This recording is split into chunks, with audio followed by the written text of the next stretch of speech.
Hello friends, India నుండి నేపాల్ వెళ్ళడానికి flight ఏం అవసరం లేదు. వెస్ట్ బెంగాల్లోని సిలిగుడి నుండి గ్రీన్ లైన్ ట్రావెల్స్ ఎవ్రీడే వెళ్తుంది. దీని యొక్క timings 8:30 AM as well as afternoon 2 PM. So చూడడానికి అసలు ఎంత అందంగా ఉంది కదా. లోపలికి వెళ్ళి అసలు అబ్జర్వ్ చేద్దాం అసలు ఇంకా అసలు ఎంత అందంగా ఉందో. సీట్స్ అయితే very comfortable and very luxury. అవి ఏసీ, స్లీవ్ అండ్ ఛార్జింగ్ పెట్టుకోవచ్చు లోపలే, అసలు ఏమి ఇబ్బంది లేదు.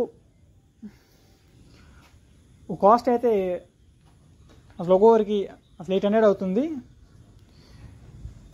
చిల్డ్రన్కి అయితే 350. ఇక్కడ డ్రైవర్ అంకుల్ ఉన్నాడు, అందరూ ఒకసారి ఆయనకి హాయ్ చెప్పండి. అసలు ఎంత అందంగా ఉంది కదా ఈ bus. Tickets slew and offline and అసలు ఆన్లైన్లో అసలు అవైలబుల్ ఉన్నాయి. అసలు ఏది కావాలంటే అది మీరు బుక్ చేసుకోవచ్చు. Thank you.